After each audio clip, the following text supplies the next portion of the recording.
A mentalidade do fundador.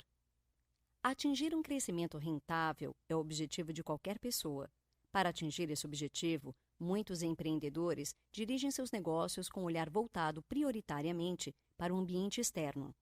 Obviamente, encontrar um mercado atraente, formular boas estratégias e assim conquistar novos clientes é fundamental. Porém, é o ambiente interno que explica o fato de que a maioria das empresas não conseguem cumprir com suas metas de crescimento. Neste microbook, Zuck e Allen demonstram como superar o conjunto de crises previsíveis que invariavelmente acometem organizações de todos os tamanhos e segmentos. E aí, se interessou? Venha conosco descobrir em apenas 12 minutos como incutir e fomentar uma mentalidade de fundador em toda a sua empresa e, assim, encontrar um crescimento rentável e verdadeiramente duradouro. Boa leitura! A importância de adotar ou se reconectar com a mentalidade do fundador. Nas extensas pesquisas realizadas para a confecção da presente obra, nossos autores identificaram que as empresas lideradas por fundadores são de fato mais eficientes. Contudo, mesmo as demais organizações podem competir em pé de igualdade se mantiverem uma mentalidade de fundador. Esse conjunto de práticas e atitudes ajudam as organizações a manter energia, flexibilidade e um mindset de abertura à medida que conseguem crescer com consistência, em vez de sofrerem um declínio normalmente decorrido da saída do fundador da empresa. De modo geral, o ciclo de vida dos negócios está diminuindo. Empresas jovens podem escalar mais rapidamente e ameaçar operadores históricos, assim como o GoPro fez contra a Sony em pequenas câmeras de vídeo, ou o Netflix, que se tornou a primeira estação de TV na internet, superando grandes redes tradicionais. A mentalidade do fundador é, portanto, uma enorme vantagem competitiva para as empresas jovens. Logo, é preciso reconhecer esse fato e investir nele, sobretudo no momento em que experimentam o crescimento, e assim, essa fonte de vantagem natural começa a diminuir paulatinamente. As empresas que permitem que a mentalidade do fundador se corrompa descobrem que enfrentam riscos crescentes e vulnerabilidade contra novos empreendimentos em áreas como velocidade para decidir e agir e a capacidade de atrair e reter jovens talentos. Ciclos de vida mais curtos exigem novas estratégias de crescimento. Quando a velocidade das mudanças externas é superior à velocidade das mudanças no interior das empresas, significa que o fracasso está bastante próximo. Mercados e concorrentes mais ágeis representam um grande problema para grandes organizações que encolheram, estão atoladas em múltiplas complexidades, têm dificuldade em identificar sua própria situação e se encontram submersas em procedimentos burocráticos. As empresas que permitem que se abra uma brecha entre a velocidade para decidir e agir no interior e a velocidade para ver e se adaptar às mudanças no exterior precisam simplificar e focar suas estratégias no mercado, renovando a mentalidade do fundador. As organizações jovens estão escalando mais rápido do que nunca. Isso faz com que as empresas tradicionais corram riscos inéditos, reduzindo o ciclo de vida de muitos negócios no processo. As 3 crises previsíveis do crescimento. A mentalidade do fundador identifica 3 crises de crescimento que toda empresa enfrentará e precisará superar. Quais são elas? A primeira crise é a do overload, ou sobrecarga. Esta é a crise pela qual as empresas jovens passam ao tentar escalar seus negócios rapidamente, quando descobrem que seus processos de contratação e tomadas de decisões ameaçam comprometer os elementos anteriormente responsáveis pelo sucesso dos negócios. A segunda crise é a do stall-out, ou desaceleração. É enfrentada por empresas mais maduras que descobrem que sua fórmula de crescimento passado parece estar atingindo um limite. Segundo os autores, isso acontecerá com 2 em cada 3 grandes empresas nos próximos 15 anos, e apenas cerca de 1 em cada 6 se recuperará completamente. Em seu âmago, encontra-se a questão de determinar se os problemas são originados por causas externas ou internas. A terceira crise, a da queda livre ou free fall, tem lugar quando as empresas descobrem que o modelo de negócios implantado, pelo menos em parte, está se tornando obsoleto. Essas crises não são facilmente perceptíveis, entretanto, todas mostram sinais de alerta, a partir dos quais novas ações podem ser tomadas.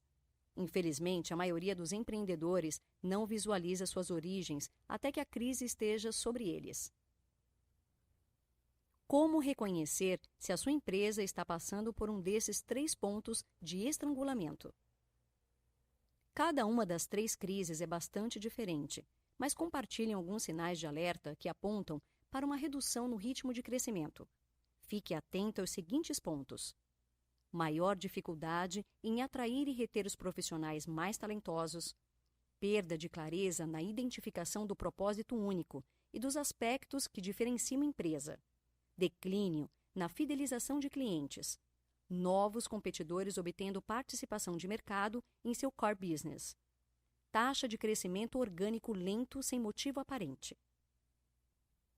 Como a mentalidade de um fundador motiva e retém o talento na era dos millennials? As empresas dotadas em alto nível com a mentalidade do fundador, como o Google, o Facebook ou a Nike, podem atrair a geração milenial por 3 razões. Em primeiro lugar, essas empresas têm um propósito claro e especial, capaz de liberar energia. Isto é, não são apenas mais um negócio. Um exemplo seria a missão do Google, de organizar todas as informações do mundo. Isso é simplesmente mais inspirador. Essas empresas tendem a ter uma distância menor entre a alta administração e os funcionários da linha de frente. Assim, os colaboradores mais jovens se sentem mais conectados à liderança e à empresa. Seus profissionais, em geral, experimentam maior liberdade e também responsabilidade, como a Haier na China, que é construída em torno de milhares de pequenas equipes com o objetivo declarado do CEO de reduzir sua distância para os funcionários da linha de frente.